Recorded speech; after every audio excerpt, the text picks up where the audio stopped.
Magandang araw po sa inyo lahat. Ako po si Banat Bayat. Ito na nga, pag-usapan na po natin ng may init na balita ho dito sa ating bayan. Grabe ho, ladies and gentlemen. Ang tindi ho nang nangyayari. Kailangan nyo ho talagang subaybayan at bantayan ng bawat galaw kasi ho, mga kababayan, ngayon po ay may matinding nangyayari. Yan ay papaliwanag ko sa inyo. May matinding pangyayari na nililihis ang tunay na issue. Naku po. Alam mo ha, ito lang masasabi ko sa inyo. Magaling talaga itong mga hindot na ito. Magaling ho silang magbayad, gumamit at kung ano-ano pa. Pero mamaya ipapaliwanag ko sa inyo. Pero bago yan, ladies and gentlemen, ito muna ang pag-usapan natin. Itong issue po na kung saan pinangalanan na sa wakas ay pambihirang buhay. Ang tagal! Ang tagal na natin itong inaantay, di ba? Kasi alam nyo, ilang beses na natin pong sinasabi na itong si Magalong, tila ang daming alam mo, minsan naiirita na ako dun sa mga... Hindi ko kay Magalong ako naiirita. Naiirita lang ako dun. Meron kasi ako nabasa, isa na namang post ng isang journalist, vlogger, radio announcer, na mamaya may pasabog ako. Tanginang yan, shit. Hindi ko pa sabihin. Hindi kayo nabibuisit pag yung mga jowa ninyo tsaka yung mga asawa ninyo, di kaya yung mga kaibigan ninyo may ganyan. Mamaya may sasabihin ako sa'yo matindi, grabe. I mean, kung gusto mo sabihin mo na kagad, di ba? Hindi yung mamaya sasabihin ko sa'yo, may matindi ko sasabihin sa'yo, grabe ito, grabe. Anak ng weteng. Wag mo nang pasakalihan, di ba? I mean, ang dami mo pang intro eh. Ano ka? Ang dami mong para bagang si Dolphy ka ba? Tsaka yung gitarista ni Dolphy? Sumalangit nawa. Hindi, di ba? Yung gitarista ni Dolphy, alam niyo yung pelikula dati na ang daming intro, ang tagal. Ang daming ganun eh. Kung may sasabihin ka, sabihin mo na. Kung wala ka ba sasabihin, shut up ka na lang. Di ba? Minsan, yung mga politiko natin, pumapasok din sa ganitong klaseng estilo ng pagpapahayag eh. Kung may sasabihin ka, sabihin mo na. Kung wala ka munang sasabihin, shut up ka na lang muna. Tama, mali? Finally, ito po si Magalong nagsalita na, di ba? Finally, nagsalita na rin po ito si Magalong at meron na po siyang binitawang pahayag na kung saan talagang sinabi na niya kung sino ang dapat managot, okay? Sa issue ng mga flood control project. Ayan ang pag-uusapan natin. At ayan nga po yung sinabi niyang walang iba kung hindi po si... naku, kailangan pa ba natin yan? Nauna na iba eh. Nauna na eh. Wala na, tapos na. Yung excitement. Hindi, totoo naman, ladies and gentlemen, nauna na, nasabi na nung iba na walang iba kung hindi si, di umano, allegedly, si Speaker Romualdez at saka si Zaldico ang talagang punot dulo nitong korupsyon pagdating sa mga budget natin. Hindi lang ho sa flood control. Yan po yung sinabi ni VP Sara Duterte. Sinigundahan naman ni Tiangco yung kay Zaldico. Hindi yung kay Romualdez ha. At ito namang si Diskaya, siya mismo nagsabi bilang witness. Mismong narinig niya sa mga congressman na humihingi sa kanya na ito'y para kay Speaker Romualdez, ito ay para kay Zaldico. So, sinabi na nila. Okay, ngayon, ngayon si Magalong, nagsalita na rin. Okay, finally. Ito, pasok. Marami sa kanila involved. No? Walang kaduda-duda yan. Ito nga, hirap na hirap silang banggitin pa yung... Finally, tinanong, di ba? Walang kaduda-duda yan. Kasi tinanong kung yung mga congressman ba ay, o mga mambabatas ba ay involved. Ang sagot niya, walang kaduda-duda yan. At ito nga, ayaw pa nilang banggitin yung kanilang mastermind. Sa mga mastermind nila dyan, si Zaldico, hirap na hirap pa silang banggitin. Naniniwala Si Zaldico, di ba? Hello, Zaldico. How are you? I miss you. Kamusta ka na? Sabi ko sa'yo kinantil mo yung anak ni Lord. Hindi, alam mo, hindi po ako nagmamalaki na mga ganito nangyayari Ayoko po kasi as much as possible, ayokong sabihin karma ito, ayokong sanang sabihin na kagagawan mo ito. Pero gayon pa man, sabi ko nga sa inyo, ang salita ng Diyos ay mananatili yan sa puso ng bawat isa. Ano yon, mga ladies and gentlemen? Sabi doon, lahat ng nakatatago, all that it is hidden shall be revealed. Yan ang dyan. Ibig sabihin, lahat daw ng, sa Tagalog, lahat ng sikreto, di ba, ay lalabas at mabubunyag. It will come to the light eventually. Kaya nga, alam nyo, ladies and gentlemen, hindi porket walang nakakita ngayon, o di kaya walang nakaalam ng ginagawa mong kasalanan o kawalang yan, lalong-lalo na sa bayan, na ang inaapi mo ay hindi lang naman iisang tao, kung hindi napakaraming tao, at ang apektado dito ay hindi lamang iisang buhay. Ito'y kumikitil ng buhay ng mamamayang Pilipino, lalabas yan at lalabas. Bakit? Kasi ang Panginoon po, mahal niya ng tao.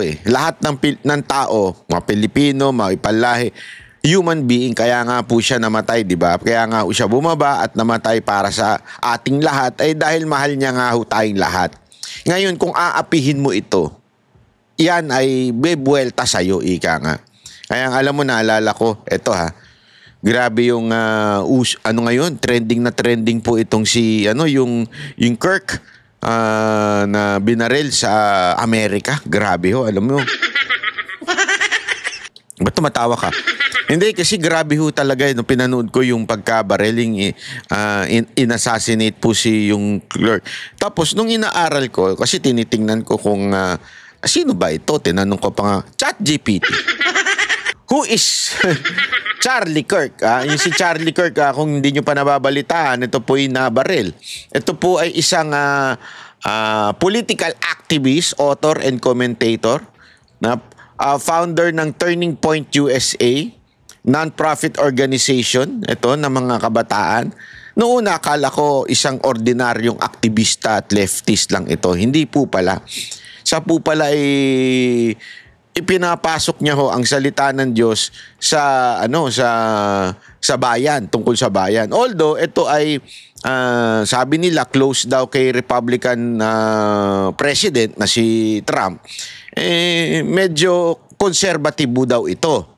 Anyway, hindi ko kasi alam ang lahat na sinasabi niya at opinion niya. Hindi ho tama na gano'n ang gawin. Sa akin po, mamaya i-relate po natin yan doon sa plano ng mga demonyo sa Pilipinas. Ikikwento ko sa inyo. At eto na nga po. At alam nyo, ladies and gentlemen, dahil dito, meron akong nabasa, sana nga totoo. May nabasa ako na sabi ni Trump ay yung pumatay daw dito, ay yung nag-assassinate dito kay Charlie Kirk ay papatawan ng death penalty.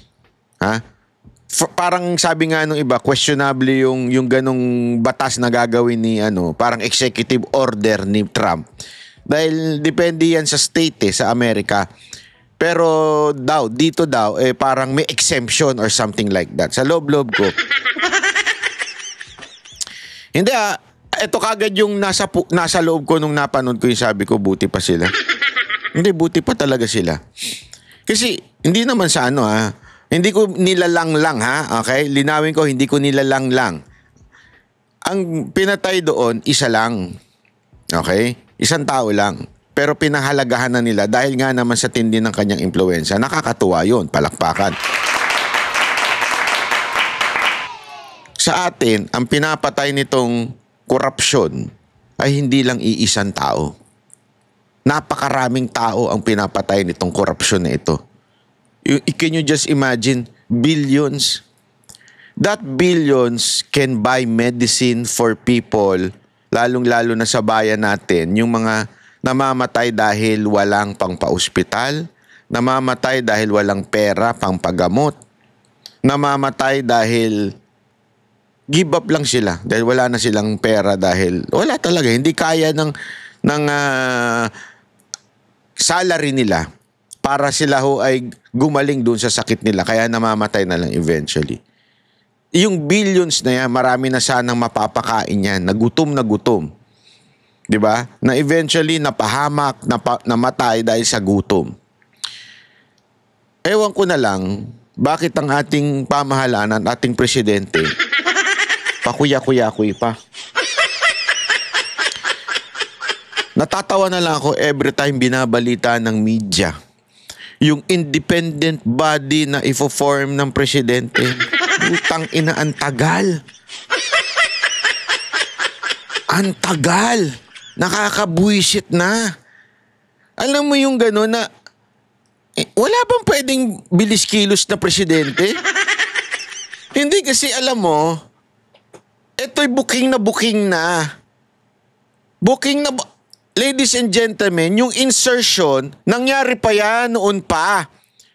Dinideliberate pa lang yung 2025 budget, nangyari na yan. Yung mga blank doon sa budget, nangyari na yan. Last year pa yan eh. Anong petsa na? Magpapasko na uli.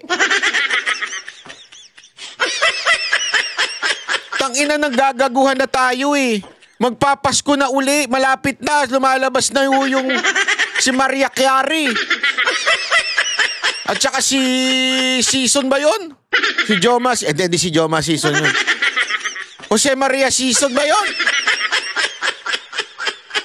Di ba magpapasko na? Last year pa nangyari yan. Kasi last year yan dideliberate eh. Yung budget na yan. The most corrupt budget. The most insertion. Ladies and gentlemen, the budget with a blank. Hanggang ngayon, wala pa. Yang lintik na, tapos sasabihin mo, gaganong-ganong ka pa. Para kang sintu-sintu dyan eh. Why are you crying, Mr. President? Are you teary-eyed? Kailangan pang sabihin yun bilang signal. Signal ba yun? Para talagang sabihin mo na umiiyak ka? Yung iyak mo, palabasin mo naman. Alam mo kung ako sa'yo, hire Sharon Cuneta. Magaling yan sa iyakan eh. Magaling na mga artista yan, sila Vilma Santos, i-hire mo. Yung teary-eyed mo, walang iyak. Hindi ko nga alam ba't ka gumaganon. Ano ka, napoposes?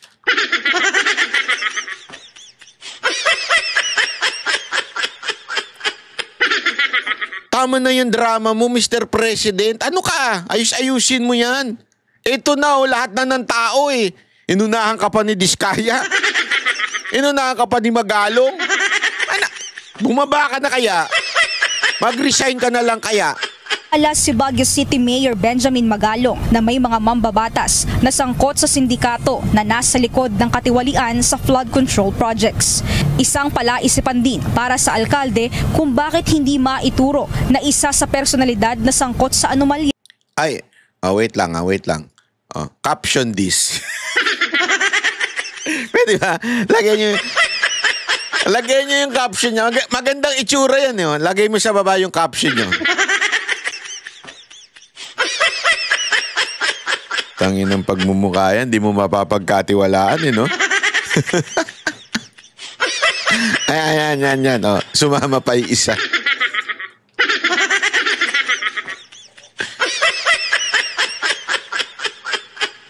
Oh, di ba? Sige nga, paki-caption nga ho ito. Yeah. Ipopost ko nga ito sa social media ko. Isang palaisipan din para sa alkalde kung bakit hindi maituro na isa sa personalidad na sangkot sa anomalya si Ako Bicol Party List Representative Zaldico. For some reason, di ko rin alam kung bakit takot na takot. Ibig sabihin, it's a public knowledge inside Congress. kung gaano ka-powerful yung tao na yan. No? But why is it that they're afraid to mention his name? Alam mo, tanong mo si Lacson. Kaibigan mo yun, di ba? Kaibigan mo yun. Tanong mo si Lacson. Tanong mo rin si Soto kung bakit na takot silang banggitin yung pangalan. Sus, kumpare. Wala talaga. Soto, nasira yung pangalan mo. Sayang. Sayang yung mga pinaglaban mo noon. Nasira lang dahil dito. Hindi kasi, ladies and gentlemen, yung una, yung mga lumalabas na alam naman natin na talagang kasama niya at meron pa nga siyang statement, nakita ko na inamin niya talagang kaibigan niya, 'di ba? Yung sumagot siya kay doon sa isang NUP na umalis at binanata na si Romualdez. Tapos nakaladkad daw yung pangalan ni Vico Soto, kaya ngayon pinagtanggol ngayon ni Tito Soto si Vico Soto. Tapos sinabi niya nga doon, ng kaibigan niya man talaga niya si Martin Romualdez. Ayan tuloy, alam mo, nababahiran tuloy tayo ng paano magiging independent. Unang-una, ito, halimbawa, ito, gustong-gustong pumunta sa Congress, hindi inimbitahan. Tapos ayaw naman pumunta sa Senado. Too much drama. Ay, nako, why don't you just tell it all, di ba? Yan yung sinasabi nila kay ito si Soto at saka itong si Lacson. Yan yung kanilang bukang bibig na bakit, actually sinabi pala, si Soto pala particular na sinabi na bakit daw hindi pa pwede na maging state witness si Diskaya kasi dapat daw tell it all. Sabihin nyo yan kay Magalong. Since siya naman yung unang naggaganyan, sabihin nyo na lang si Magalong na tell it all na. Huwag ka na mamili ng lugar. Hindi ako naintindihan ko yung gusto niyan drama na sa Congress. Kaya lang hindi talaga mangyayari yun eh. Malabong mangyari yun. At sabi na nga ni Tiangco, kalokohan yung pagdinig sa kamera. O yung hearing na yan sa kamera. Isang kalokohan yan. Kasi nga po, iimbestiga mo sarili mo. I mean, halimbawa, may krimen. Alam mo yan, pulis po kayo dati. May krimen. Pupunta ako ngayon sa presinto, sasabihin ko, sandali ako yung suspect sa pagnanakaw. Iimbestigahan ko sarili ko, ha? Tumabi muna yung mga investigador dyan. Ako na mag-iimbestiga sa sarili ko.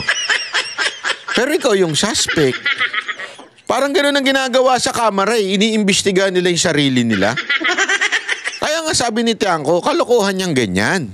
Yung pag-iimbestiga sa sarili. Tapos, ito naman si Magalong, pilit ng pilit sa kamera.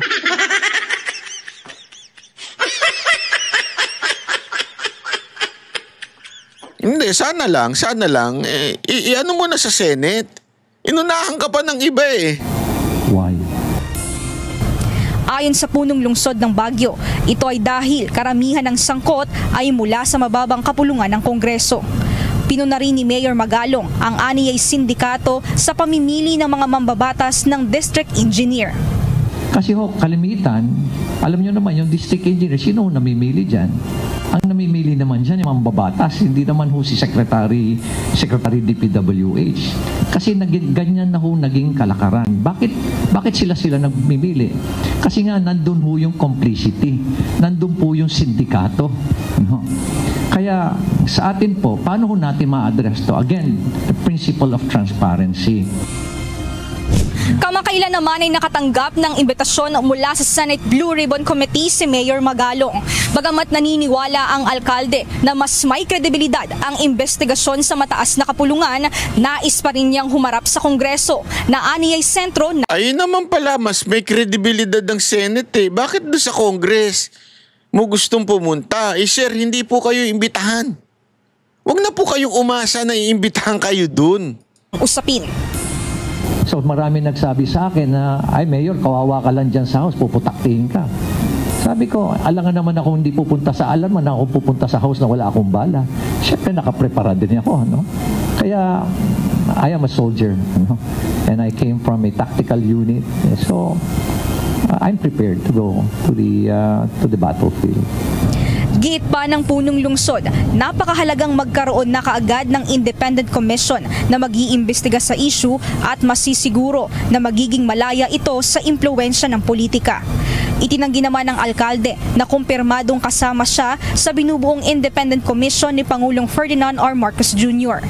May issue kasi dyan na nire-raise katulad yung sinabi ni Yusek Claire na palagay niya from her personal perspective, sabi niya kung pwede sa commission dapat walang politiko. Eh, nagkataon naman na politiko ako, so kumbaga parang wala na ako sa qualification. So I would accept that. Binigyang diin ng opisyal na dapat kilalanin ng lahat ang mga personalidad na itatalaga ng Pangulo sa bubuuing Independent Commission upang maisakatuparan ang pangakong mapanagot ang mga sangkot sa korupsyon. Mia Alonso, UNTV News and Rescue. Diyos ang aming sandigan, serbisyo publiko ang aming pinahahalagahan. Ay nako, Magalong. Anyway, ladies and gentlemen, ito ha. Ito na naman yung may pasabog. Ay nako. Sige na nga, itong mga to. May bago raw pasabog si Senator Ping Lacson tungkol sa umano'y katiwalian sa flood control projects. May nagdadala umano ng suhol. Mamaya ikikwento ko sa inyo yung plano nila sa People Power. Panoorin nyo. Ha? Panoorin nyo. Sa Senado. At para sa Update Live, mula sa Senado, nandyan po si Mean Los Baños. Mean, ano ba itong mga bagong sinabi ni Senator Lacson at ano ang kanyang mga naging basihan para dyan?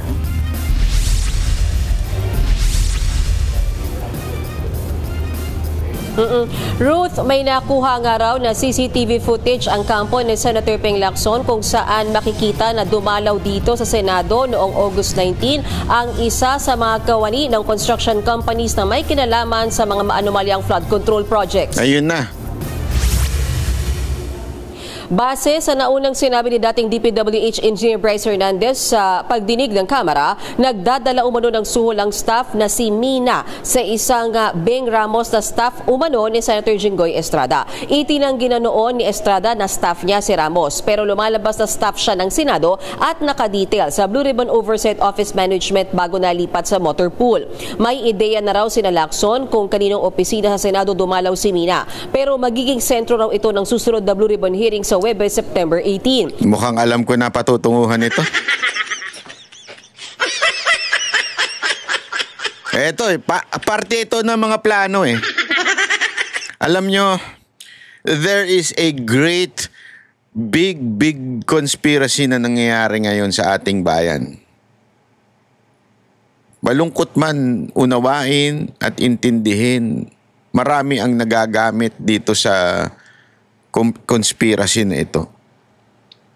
Alam na natin kung sino ang punot dulo. Alam na natin sa puso natin kung sino talaga ang pinaka-corrupt na opisyal. Alam na natin yan. Pero ngayon, tila nililihis kung kani-kanino, kung sino-sino.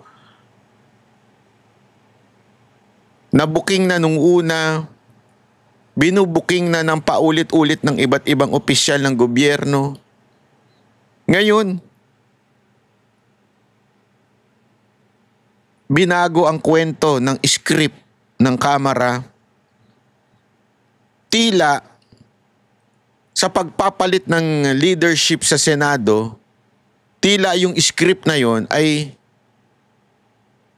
pinipick up na sinasakyan na ngayon ng Senado.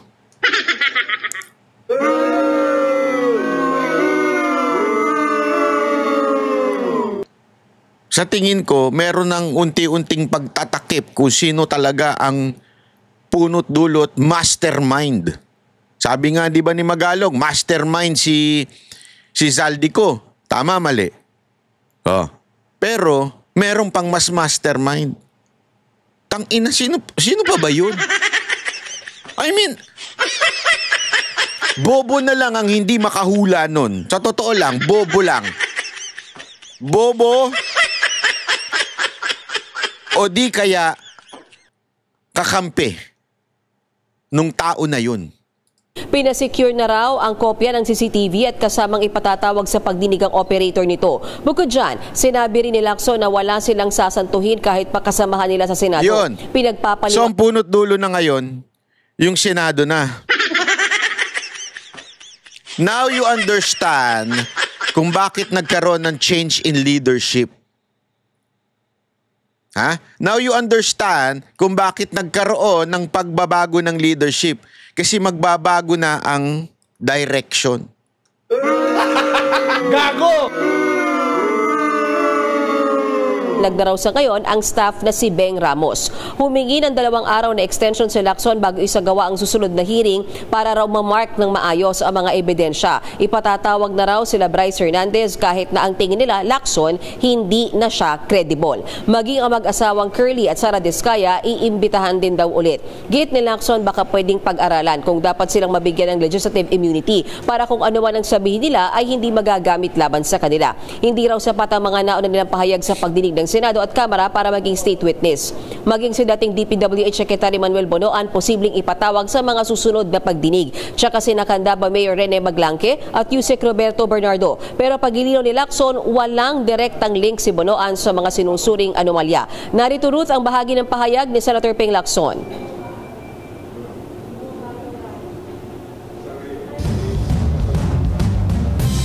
Wala, di kayo ready. Boo!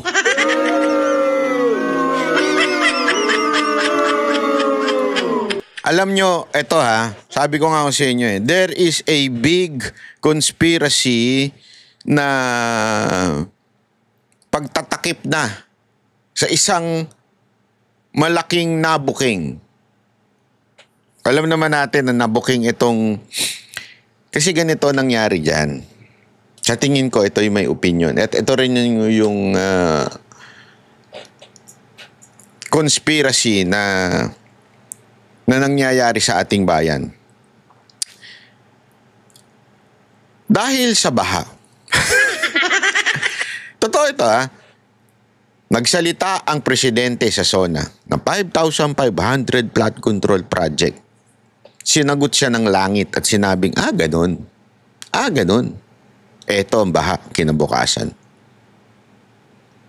At sunod-sunod ang baha na nangyari sa Pilipinas na wala naman nung maaring source nun kung hindi ang langit, kung hindi ang lumikha sa tao.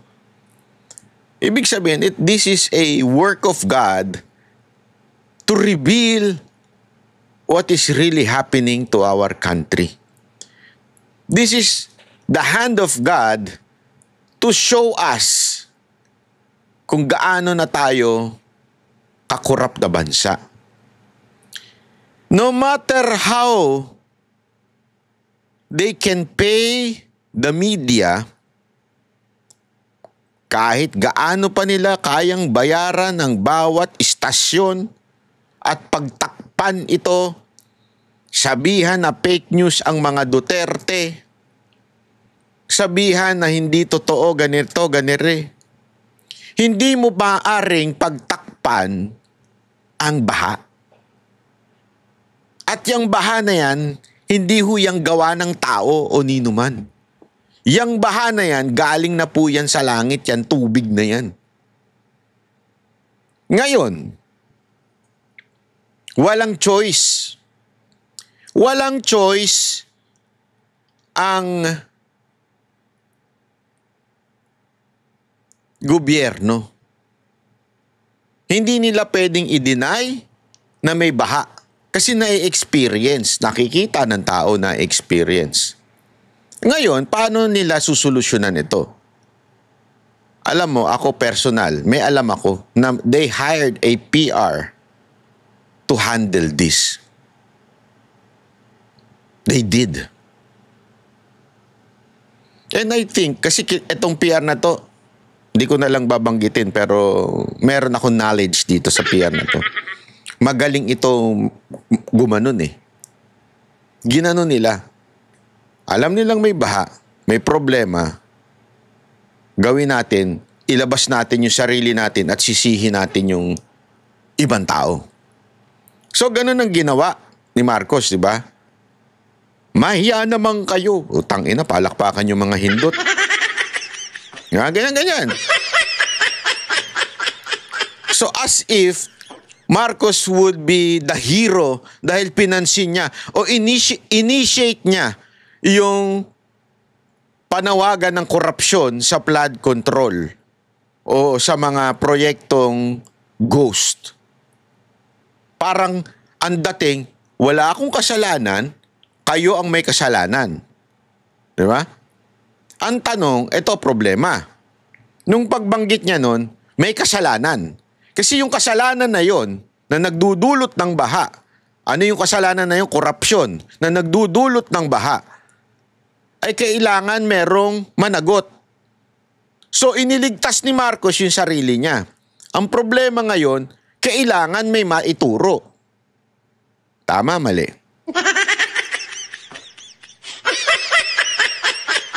Alam ng lahat ng tao, through the revelation of congressman like Tiangco, kung sino may hawak ng budget ng Pilipinas. Which is, sinabi na nga ni VP Sara Duterte yun noon. Tinawag din yung fake news. Ngayon, bakit hindi nyo tawagin si Tiangco fake news? Binabanggit na niya ngayon yung mga insertion na nangyari. So tinutukoy niya na kung sino. Eto, this time si Magalong, sinabi na nga niya mismo. Si Zaldico. At may mas mataas pa dyan. Abay, sino pa bang mas mataas kay Zaldico?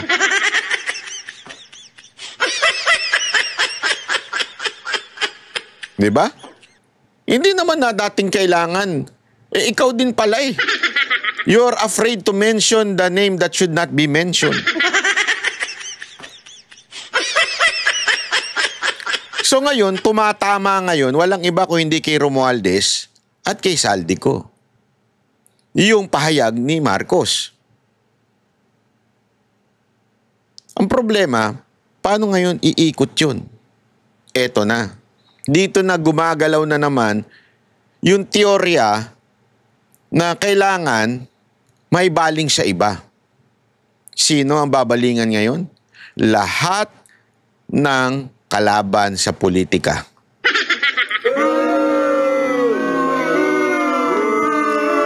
Ipapaliwanag ko at patutunayan ko sa inyo, maya-maya yan. Yung plano na yan. Walang iba ko hindi ang mga Duterte. Sila ang may kasalanan nitong lahat ng bagay na ito at ang lahat ng kaalyado nila sa Senado. Kaya nga, ang tono ng Kamara, ayan na, binuking na ni Diskaya, di ba? Mga congressman ito. Pero ang Kamara, ibinubuking ngayon, sinasabi ngayon yung mga senador. Hindi ko maintindihan. Si Lacson at saka si Soto, parang tila, ganun ang tono.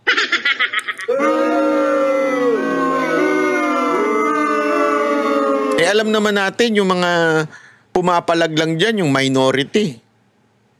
Yung iba, tameme naman eh. Bakit? May personal interest eh. Negosyante eh. Di ba? O kaya yung iba, talagang gusto lang sa posisyon, ayaw maalis. Mahirap kumontra at mahirap lumaban sa presidente. So tila, yung Senado, babanatan ng sarili nila. Kesyo ang dating pa, wala kaming sasantuhin. Hindi yun eh. It's really obvious na sinasakyan na ninyo yung script ng Kamara para maiwas doon sa mastermind. O mamaya, meron ako at meron pa silang ginagawa na matindi ngayon. Pero bago yan, tingnan ninyo to. Panoorin nyo ito.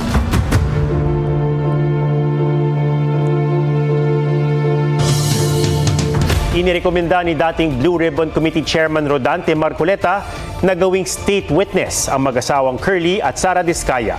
Pero hindi pinagbigay nito ni Senate President Tito Soto. Itinuturing naman ng Customs na smuggled ang ilan sa luxury cars ng mga Diskaya. May report si Marizo Mali.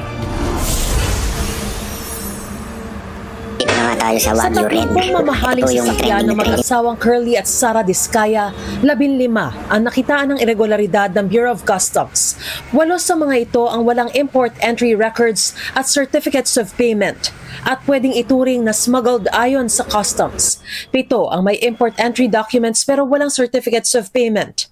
Yung burden of proof, kanila pa yon. Kailangan patunayan nila sa amin na tama ang kanilang pinagbayaran. Ang natitirang 14 na sasakyan, kompleto sa papeles pero sasailalim pa rin sa post-entry audit. May hanggang katapusan ng buwan ang mga Diskaya para ipakita ang hinahanap. Kailangan ko na palang ayusin yung ano ko. Alam mo, may luxury. Mga papel na mga Bentley ko. Tsaka ano ba yun? Lamborghini. Sa kanilang dokumento.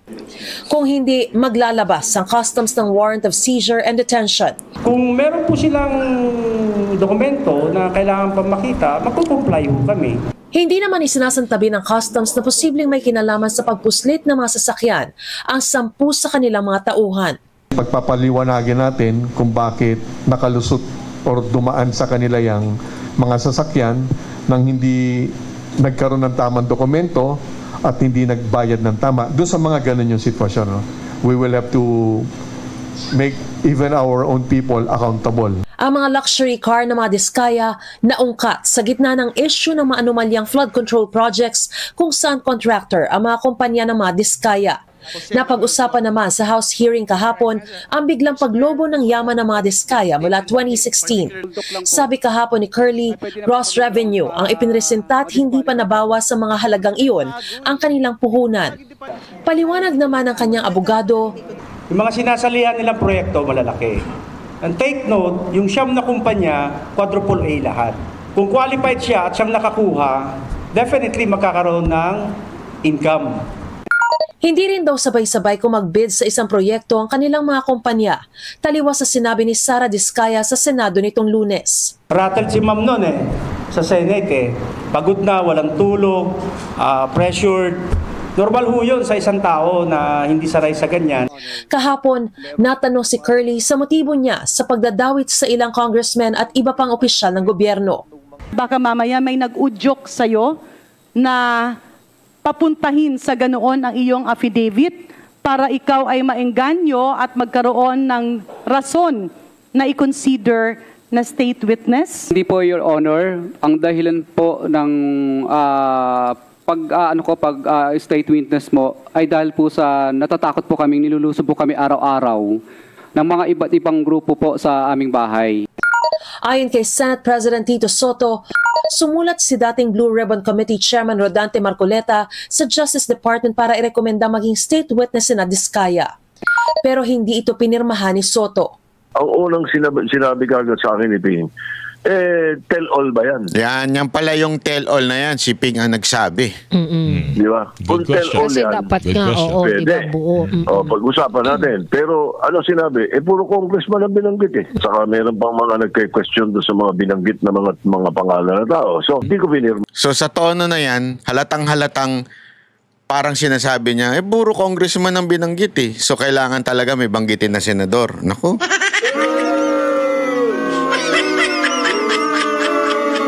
Hindi ko sinasabing malinis sa mga senador. Hindi ko sinasabi yan. Yes, maybe they are part of insertion, maybe part sila ng... Kasi remember, not all insertion, amendments ang tawag kasi talaga dyan, are not, or masasabi nating wrong lahat ng insertion. Ngayon, maaaring may mga iba dyan na nag-insertion, pero dealing with the contractor, walang say ang senator dyan. Kasi sa akin, sa tingin ko pananaw ko lang po ito. Dahil una-una, district ho yun Unless that particular senator, close niya yung congressman na may hawak ng distrito na yun. Diba remember, ang laging, ito'y, knowledge na sa lahat ng tao ito, na ang naglalagay ng district engineer ay walang iba kung hindi congressman, hindi naman senator Kasi national lang senator So, hindi ko lang magets na tila ang tono ni Soto at ni Lacson papunta sa kapwa nila instead of i-follow up nila yung sinasabi ni Diskaya about Romualdez, about Zaldico, paano nasabi yun? Paano napatunayan yun? Hindi eh. Ang dating, hanap tayo sa mga kasama natin. Which is the same tone ng kamera. So meron talagang grand, ewan ko, kung matatawag ba nating grand plan, grand scheme, itong ganitong klaseng propaganda. Hindi ko pinirma. Sabi ko, hintayin ko na muna yung susunod mong hearing. Paiba-iba siya na sinabi. Kahit mga kongresista, kontra. Absolutely no chance. They are as guilty as the DPWH engineers who are involved in ghost and substandard projects. They will be as guilty as the politicians that are involved in ghost and substandard project. Napakalabo niyan. Sa isang requirement nga yan, should not be the most guilty. How can he claim that hindi siya most guilty when he is the central figure here, a major player? Kasi nga meron niyang... Sa tingin mo makakapag-corrupt mag-isa yan? Dilima naman? Ginagawa tayong tanga nito mga to. Hindi kasi, I mean, sige. Bakit di na lang sabihin ni Soto ganito kasimple? Sige, gusto natin yan. Gawin natin silang state witness. Isoli nila lahat ng kanilang mga luxury cars. Di ba? Ganun. I mean, you are interested in getting the money na nakuha nila, pero hindi ka sarado na, sige, gawin natin yan. Gawin nating state witness. Kasi alam mong meron pa talaga. Imposible makakapag-corrupt sila nang wala silang kasama sa loob ng gobyerno. Anak naman ng wewe. Ginagawa nyo kaming tanga eh. Buti na lang hindi tanga mga Duterte supporter. Di katulad ng mga supporter nyo. Malabo pa yung kanyang mga sinasabi. Sa ilalim ng Witness Protection, Security and Benefit Act, maaaring maging state witness ang isang taong kasama sa krimen pero may mga requisitos para rito. Pwede po sila maging state witness kung hindi nga sila most guilty. At yung testimony nila is absolutely necessary for the case to stand in court. Kaso nga lang po, ang lumalabas po sa mga statements nila ay mukhang kakonsyaba na nila from the very start. Yung mga contractor, pati yung mga ibang politicians, at before po yan sa implementation ng project. Kaya kung sa ganung paraan ay magiging co-conspirator sila, and in a co-conspiracy or in a conspiracy, the guilt of one is the guilt of all. Mariz Umali nagbabalita para... Mali na naman to si Utoy. Bahala ka, Utoy. Anyway, ito lang masasabi natin dyan. It's really obvious kung ano yung pinalalabas nila. Ano yun? Tama na si Diskaya. Ending na si Diskaya. Kung sino man ang sumunod kay Diskaya in naming the gods pala, dalawa yun malilintikan. Ganun lang kasimple. Iyan ang pinalalabas nila ngayon Halatang halata na yung signs. Kasi kung ikaw nga naman, contractor ka, may alam ka, alam mo kung ano nangyayari. O di kaya ikaw ay opisyal ng DPWH, alam mo nangyayari kung sino ang mastermind. Papangalanan mo pa ba? Kita mo nga ang inaabot ni Diskayang pagbabatikos, inaabot ni Diskaya after saying the truth. Tingnan mo inaabot ni Diskaya. Would you do the same thing na ginawa ni Diskaya? No, of course not. Ayoko, I will play safe. Tandaan ninyo, walang morality to mga hayop na to. Hindi, that's the truth. Pagbalik-baliktarin mo, mga kababayan, magpapatalo ka ng bilyon sa kasino, wala kang moral. Bilyon hindi milyon. Alam nyo ba gaano kalaki ang bilyon? Grabe sabi nga doon 5 feet by 5 feet daw, tapos 4 ang height. Ganong kadami ang bilyon. Kaya mong ipatalo yun. May konsensya ka pa ba? Meron ka ba bang moral nun? Wala na. So ano ibig ko sabihin? Why would you say the name that cannot be mentioned? Anong purpose mo? Para sa bayan? Hindi. I don't think you would do that. Second, kita mo inaabot ni Diskaya ngayon. Kesa na sila ay sana suportahan ng Senado, wala. Dinidiscourage pa nito ni Lacson at saka nito ni Soto. Oo, kunwari, objective, pero obvious naman yung pagiging pagdi-discourage nila ni Soto at saka ni Lacson dito kay Diskaya. So gagawin mo pa ba na sabihin ng alam mo? Hindi na. Malilintikan ka eh. Di ba? Simple lang eh. Kaya nga alam nyo, mga kababayan, ito yung sinasabi ko sa inyo, napupunta na tayo doon sa tingin ko nagiging grand plan. Okay? Dito natin sisimulan. Ito pala muna, bago yan, ito po muna, yung pahayag ni Barsaga. Well, I believe that if anyone should be investigated, the first person to be investigated is House Speaker Martin Romualdez. Why, sir? Why? Bakit po? Because he's now Speaker. Parang condescending yung sagot niya. Why, sir? Kasi tinanong pa, obvious ba? Why, sir? Because I'm Speaker. Sino ba nagdidesisyon sa itong mga media eh? Why, sir? Why, sir? Tinanong yung sagot niya, parang galit, parang hindi pa ba obvious? And do you think meron po ba kayong personal knowledge about his involvement in any of the anomalous projects or any of the projects? I have some personal knowledge. Can you elaborate, sir? I will not be elaborating that yet. But I'd like for Speaker Romualdez to be speaking in the... I'd like Speaker Romualdez to also be involved in the DPWH hearings. Good afternoon. What's the first... yun ang pahayag niya. So, gusto daw niya, sino ba ito? Basta ito yung si Barsaga na NUP leader daw ito eh. So, isang party na leader ng NUP na partido. Although not the main leader, yung pinaka-top, pero isa ito sa mga leader. Anyway, anong relevance itong issue na ito? Kasi una-una, ladies and gentlemen, ayan na nga eh, mismo nga kapwa congressman, alam na nila kung sino yung mastermind. Pero iba ang takbo ng Senado ngayon, di ba? Kaya ka magtataka. Alam niyo kung bakit? Ito ang dahilan. Ito. Papakita ko sa inyo. Ito ang dahilan. Yan. Hindi po ako nagsabi niyan, DWIC ha. Para malinaw. PBBM, duda sa aligasyon ng mga Diskaya. Laban kay Speaker Romualdez. Di ba? Diyan pa lang, kitang-kita mo na anong klaseng conspiracy na o masasabi nating teorya na nangyayari ngayon. Babalik ko kayo doon sa kwento ko na nagsalita si Bongbong Marcos at sinabi niya, mahiya naman kayo, walang niya kayo, ganyan-ganyan, di ba? Flood control project, di ba? Kasi nanggaling yan doon sa una, pinagmalaki ko, ako ay merong 5,500 na flood control. Kinabukasan, binagyo, nag-flood, tapos sunod-sunod na. So buong taon, sunod-sunod na kapalpakan sa budget, sa mga ghost project.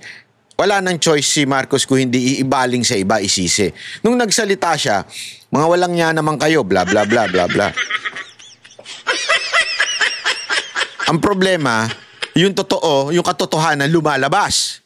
Di ba? Ano yung lumalabas? Ayan na nga, sila Diskaya, etong batang tong congressman na ito, si Magalong, sinasabi nila kung sino talaga ang may reason. Ngayon, kailangan ng kabigin. Parang palpak na naman si Marcos doon. Sabi niya, palpak na naman ako dito ah. Mali na naman ah. Kasi nga, sabi ko nga sa inyo, ang tae, kahit ilagay mo sa supot yan, itago mo yan sa ilalim ng kama mo, mangangamoy at mangangamoy yan. Ang kasalanan, hindi, ano yan, lalabas at lalabas yan. Bakit? Nasusulat yan eh, di ba?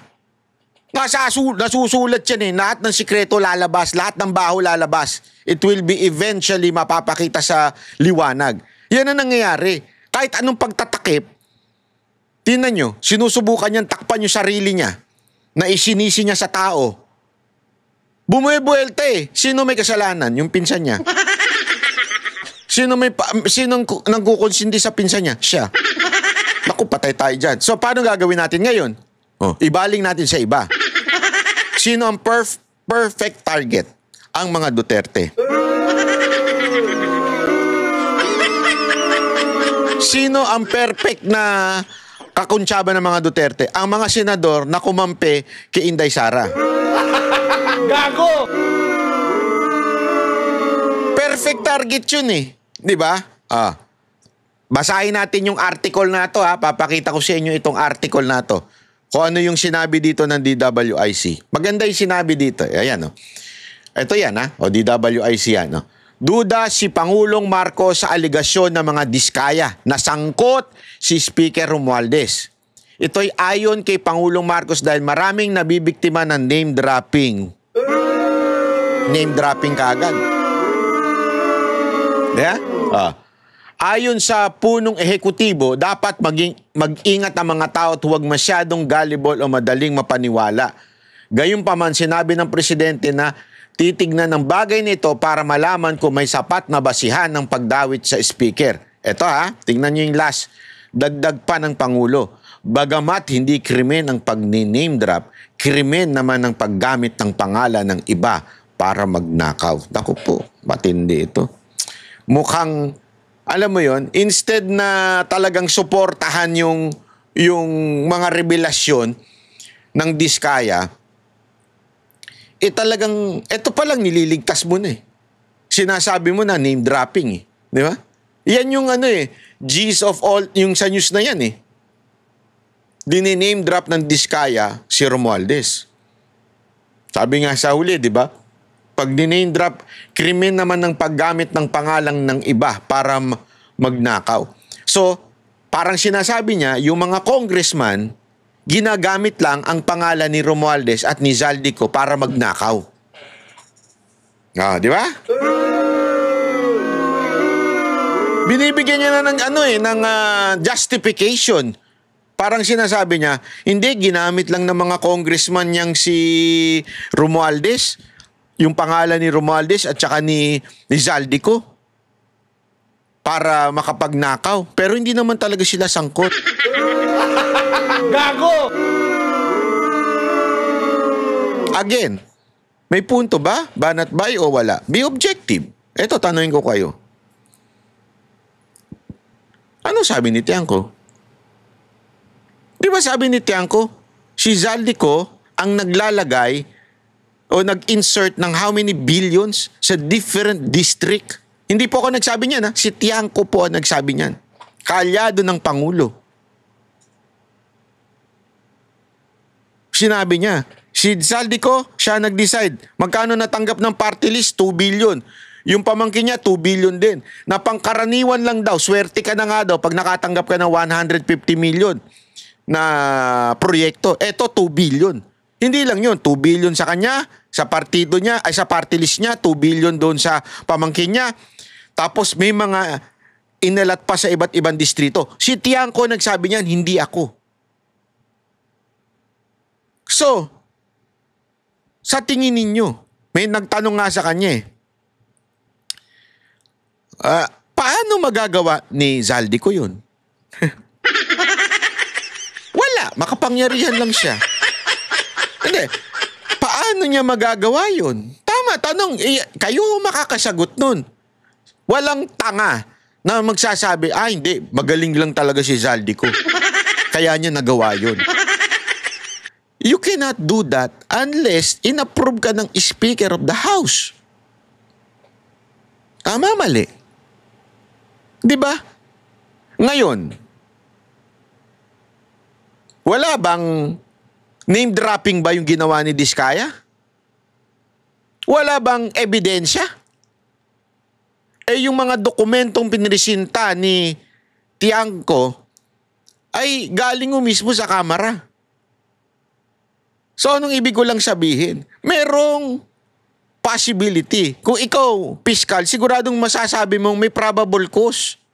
Yes, hindi pa napapatunayan na guilty, pero may probable cause. So, for Marcos to say na duda siya na si Speaker Romualdez ang may kasalanan,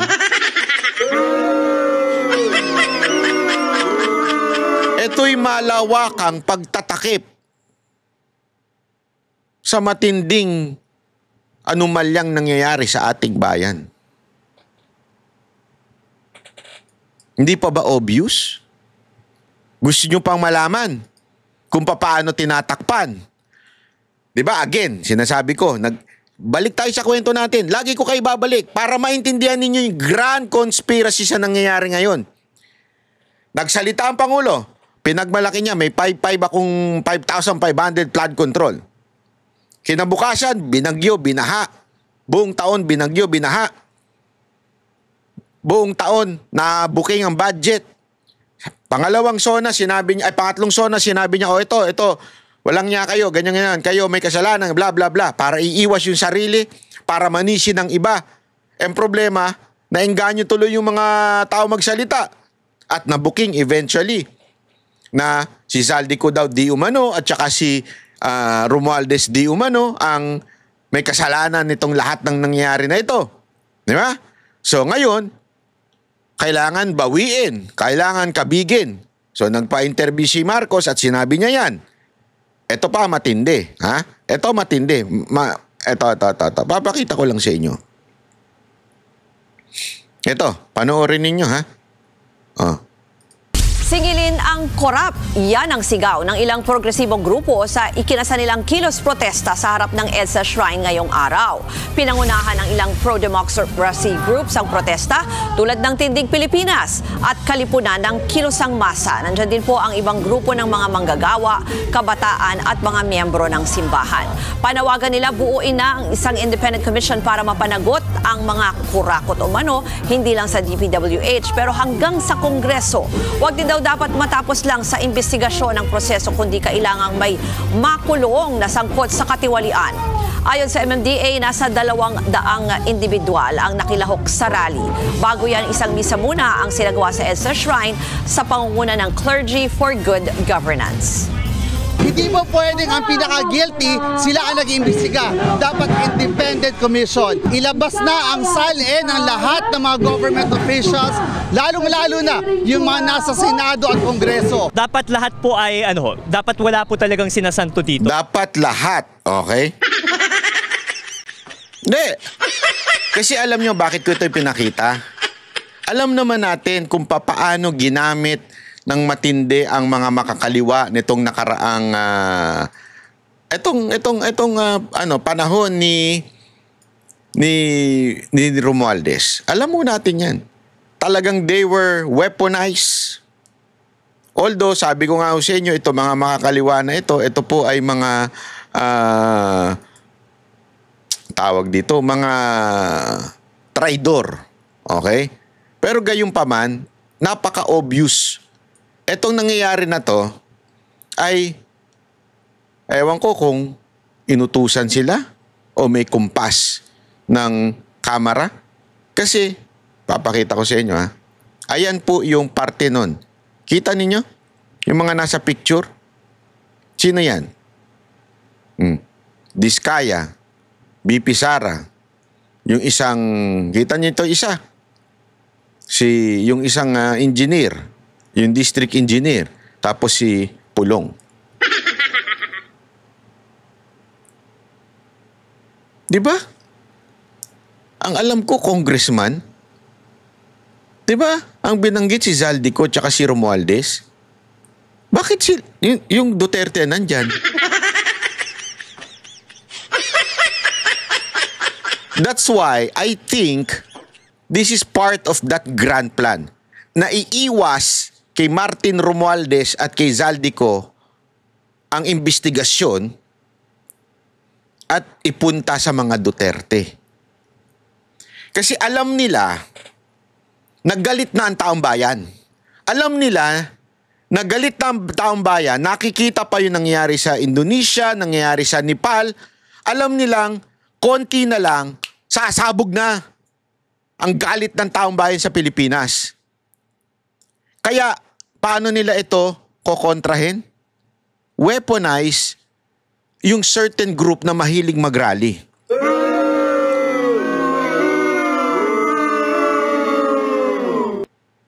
Etong mga makakaliwa. Di ba? Yun lang ho yun eh. Ganun lang po kasimple yun. Ngayon, eto na. Etong makakaliwa, wala ho ba kayong mga congressman sa Senado? Ayan yan, nagsasalita pa. Ay, sa Senado, sa Kamara. Ayan, nagsasalita pa eh. Hindi nyo alam yan? Yung korupsyon na nangyayari sa loob. Sasabihin ninyo, tell it all, Congressman, Senado. Pero sa totoo lang, ang target nyo, yung 4 lang na yan. Actually, ang talagang target nyo lang, mga Duterte. E dinindikit nyo lang, si Diskaya at saka yung isang district engineer dun sa mga Duterte. No. Again, ito, papakita. Wait lang, ha. Kasi para mas maunawaan natin. Dali,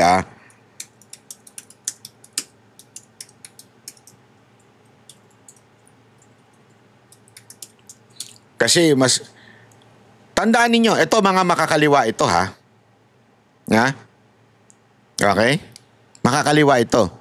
Merong alitan dating anak bayan at yung akbayan. Hindi yan magkakasundo. Sabi nga nito, sabi ni Ka Eric, yung akbayan, mga hilaw na komunista, something like that. I forgot koning exact term na ginamit niya. Parang breakaway group yan with the left. With the alam natin, CPP, NPA, NDF. Di ba? Pero, ladies and gentlemen, akbayan yan, ha? Namumuno dyan. Sandali. Yung kanilang membro ba, nasaan? Remember, si Risa Ontiveros, isa sa mga kanilang tinuturing na pinuno, ay nasa majority block na Senate. May posisyon pa doon. Ano ang ibig sabihin ng majority block? Partido ng presidente yun. Ibig sabihin na doon ka sa kampo ng presidente ni Marcos.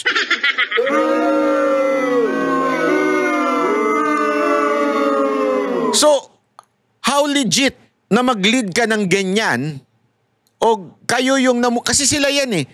Alam nyo kung bakit nila ginagawa ito? Kasi magkakaroon ng rally yung talagang taong bayan. Ito, they're trying to ang tawag dito? Para nilang kinikidnap na yung idea na magrarally tayo laban sa korupsyon. Yun yung ginagawa nila eh. Parang sinasabi nila, hindi, kami ang may karapatang mag-rally sa uunahan na namin. Kaya lang kasi ang bagal yung iba eh. Matagal ko nang pinapanawagan na mag-rally at magprotesta tayo at saka yung mga organizer na sana simulan na natin. Again, peaceful, legal, and under the bound of our Constitution. Yung rally na dapat nating gawin. I am not in any way agree sa violence. Ayoko ng violence. Kung magra-rally, dapat talaga ay peaceful rally. Ipakita. Kasi nagawa naman natin yan dati. Di ba? So, gawin natin. Kaya lang ngayon, para nang kinikidnap nila yung idea na sila lang ang may karapatan at sila lang ang quote-unquote anti-corruption. In the first place, di ba? Si Risa, malinis ba? Di ba na-involved din siya sa di umano mga alleged issues? Pangalawa, yang mga congressman ba ninyo sa loob? Nagsalita ba kayo ng laban kay Zaldico o kaya kay Speaker? Hindi. So you do not have the moral authority to be there. Sino lang ang target nyo? Duterte. Mga hindot kayo. Mantakin mo ang pinangalanan na yung dalawang leader ninyo. Ngayon, ang pupuntirehin nyo lang, ang nakalagay lang dyan, Duterte. Akala ko ba, tell it all, lahat sasabihin ninyo. Ba't hindi nyo, sige, huwag tayo maglagay ng kulay. Lahat ilagay nyo dyan. Isama nyo si Martin. Asan si Marcos dyan? Dati-rati pag nagrarally kayo, ang presidente sinusunog ninyo. Dati rally, lumalaban kayo sa presidente. Ngayon, sino nakalaban nyo? Yung kalaban ng presidente. First time in the history yan, yung mga ulol na mga aktivista na yan, yung mga makakaliwa na yan, laging kalaban yan yung nakaupong gobyerno. For the first time, ang hanggang ngayon, ang kinakalaban nila yung wala na sa gobyerno. Gago! Alam mo kung bakit? Alam nila kasi magiging presidente na si VP Sara Duterte. Alam nila yan. Alam nilang magiging presidente na at ayaw nila yan kasi yung kalokohan nila hindi papayagan ni VP Sara Duterte. O, tuloy natin tong kawalang yan. Ay, huwag na natin tuloy yan. Walang kwenta. So, paano na banat bay? Ako may nabasa lang ako. Ayan. Merong pagtitipong mangyayari sa September 13. Ha? Sa EDSA Shrine. September 13. Nakita ko ito kay post ni Attorney Trixie. Ladies and gentlemen, marami na po ang ngayon announcement na kung ano-anong rally. Okay? So, sana umantabayan lang kayo sa mga lehitimong vlogger ng mga Duterte supporter. Wala nang iba. I mean, banateros. Alam nyo naman yan. Hindi po kami mag-a-announce dito na alanganin ng mga gathering. Ayaw na ayaw. Kaya sa matter of fact, I hate solicitation and everything. Ayoko yan. So, maaasahan nyo na i-announce namin dito yung mga lehitimong rally, lehitimong pagtitipon at protesta. At gayon pa man sa mga kilala ninyong mga vlogger na sila Attorney Trixie Cruz Angeles. Yang mga lehitimo na yan, nila Joey, sila ho yung mga nag-a-announce ng lehitimong rally na walang hingi ang magaganap. Okay? At ito pa, meron pa tayong final na plano ng mga demonyong nahuhuli na. Itong nakita niyo itong post ni Madam Lorraine na sinare ni Kifi. Ito po ay ang kanilang pag wala na talagang resort na mangyayari. Halimbawa, masisi na talaga yung kanilang pinuno. Tamaan na. Kasi ganito, ikikwento ko lang sa inyo. Kung sakaling lumaki ang mga pagtitipon, kung sakaling magkaroon ng pagpapalit ng presidente, ang makikinabang walang iba kung hindi si VP Sara Duterte. Tama, mali. Billions of money ang nakurap. Billions. Alam naman natin ang mga rallyista, lalo na yung mga makakaliwa na yan, nababayaran ng mga leaders niyan. They can be paid. Billions ang nakurap ng mga demonyo. Pwede silang magbayad ng billions sa mga leader to create chaos in our country and remove the president. They can do that. The problem is the sitting vice president is a Duterte. So therefore, ayaw nila nun. Kasi, itong demonyo na ito, di ko na lang papangalanan. Hindi siya papayag na maupo ang presidente si VP Sara Duterte. Gagawin niya na at ginawa niya ng lahat para masira si VP Sara Duterte. So the only way na hindi maupo si VP Sara Duterte is to assassinate the Vice President. I hope and I pray God would really protect VP Sara Duterte. Kasi imagine ninyo eto, this is just a theory.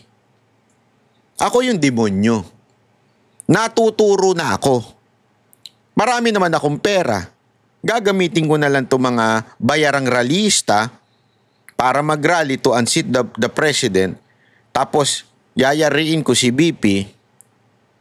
Tapos, sino mauupo?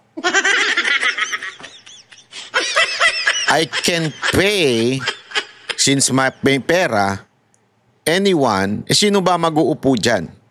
Alam naman natin ang sistema nangyari sa ating bansa.